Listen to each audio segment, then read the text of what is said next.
అని కానప్పుడు దీనికి అది ఒక చిన్నది డిస్మెంటల్ చేసేయండి. ఇంకోటి మీరు ఇప్పుడు వాటర్ ట్యాంక్ ఎక్కడ పెడతారు?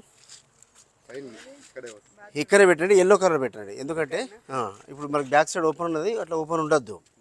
ఇది ఇప్పుడు మీరు ఎల్లో కలర్ పెడితే దానికి బ్యాలెన్స్ చేస్తుంది, కింద దానికి బ్యాలెన్స్ చేస్తుంది.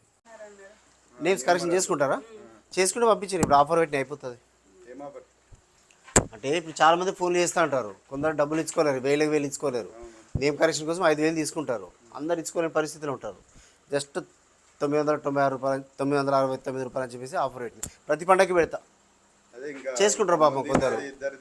ఇల్లుకు సంబంధం లేదు, ఇల్లు వాస్తు, ఇల్లు ఎవరి పేరు మీద కట్టు, ఏ రోజున ముహూర్తం పెట్టు, ఏ రోజున గృహప్రవేశం చేయి, ఇవన్నీ లెక్కలు రావు.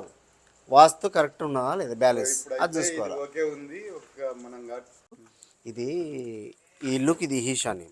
ఈశాన్యం అయినప్పుడు ఏంటంటే మన హెడ్ మీద ఎఫెక్ట్ ఉంటుంది. ఈశాన్యం మీద బరువు ఉందంటే హెడ్ మీద ఎఫెక్ట్ ఉంటుంది. తమ్ముడు ఏడ లేడు కాబట్టి ఇక్కడ మీరున్నారు. ప్రజెంట్ మీరు ఏ నిర్ణయం కూడా సరిగ్గా తీసుకోలేరు. డౌట్ఫుల్ చేయాలన్నా వద్దా, అడిపియాలన్నా వద్దా, పని స్టార్ట్ చేసి మళ్ళీ ఇదే ఉంటుంది. ఇవి తీసేసేయి, ఆ బల్బులు పెట్టేసేయి, నీకు నాకు మెసేజ్ పెట్టి ఎట్లా ఉంటుందో. ఓకే.